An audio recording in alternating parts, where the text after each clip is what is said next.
Talk about the hobby industry. An industry that has a CAGR of around 9.8%, carried out by our own primary research. The entire industry shows that 68% of the people believe that there is no existing unified hobby platform on which they can actually go and book classes.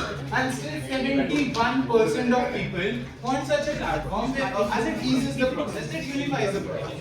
And I want it. Let's look at three consumer personas. The first person, Ishan Awasthi, a small student who just wants to play, who wants to enjoy his hobbies, who wants to go for summer camps and just enjoy his time out there. A person like Kabir who loves music, who loves his jams and also loves to play cricket.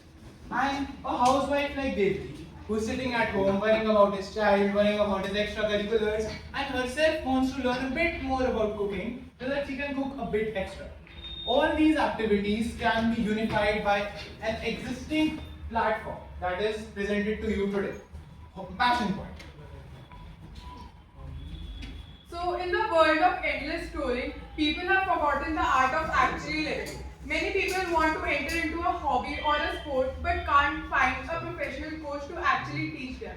In India, currently, the only source to find a tutor or a coach is just a bunch of fragmented WhatsApp groups.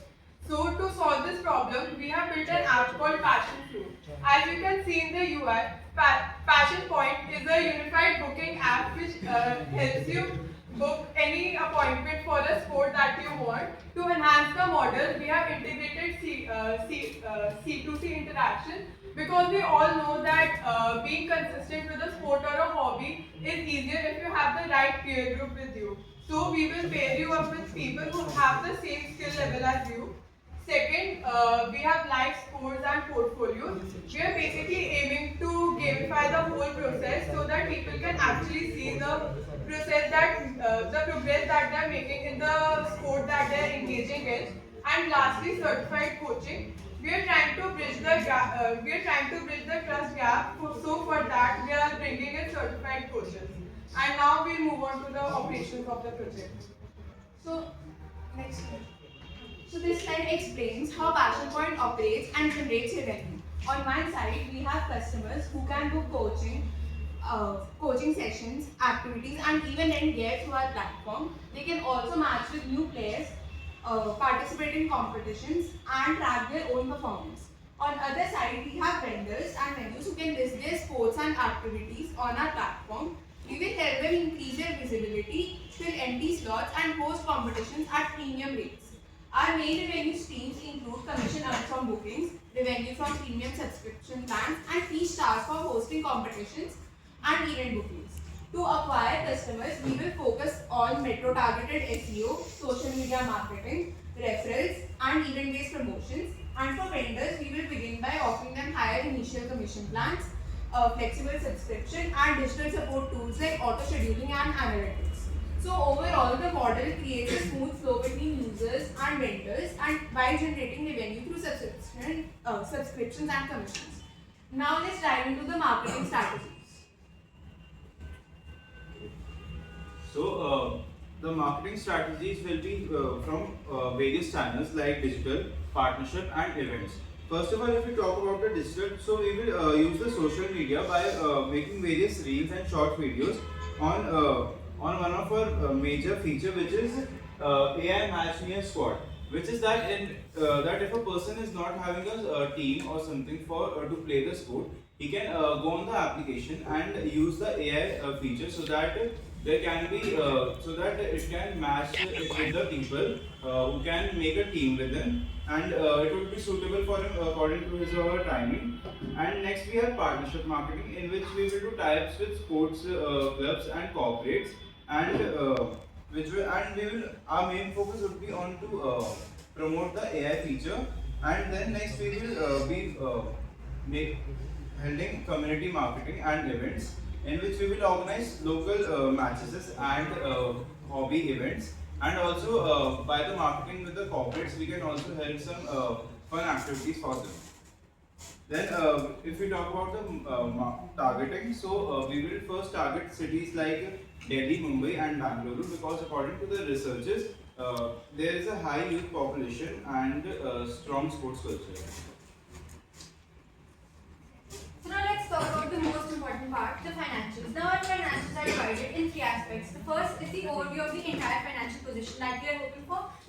company cost and revenue drivers in detail. Talking about this, first we did a very brief cost analysis here and a detailed one on the next slide, in which we considered staff salaries, operational costs, customer acquisition costs, workshops, events, marketing, everything. After that, we did a guesstimate, a very detailed one, which you can see in our appendix, for TAM, SAM and SOM. Now for TAM, we took the entire population of India, but we know that's just theoretical, that's not going to happen possibly, but that's just the concept of TAM. Then comes the service addressable market, the SAM, in which we took about 1%, we took the major cities, Delhi, Bengaluru, Tamil Nadu, the ones that we are aiming to launch in. After that, we took a very conservative share, that is just 1% of TAM as our SOM that we can start with in our phase 1. Then comes our profit projections for the next 3 years, in which we have done a net profit analysis. Now we're hoping for penetrating just 1% of the market share, which I believe is very conservative and very much doable. Then comes the strategy overview. Now under this, for each and every strategy that we have a small pilot program to ensure that everything runs smoothly, and once we're sure that it will, that is when we'll start to implement it in real life. Now our strategy, very first thing is the research and partnerships. We'll start with partnering with the firms that will be serving us the classes, that will provide the classes for theatres, sports, everything.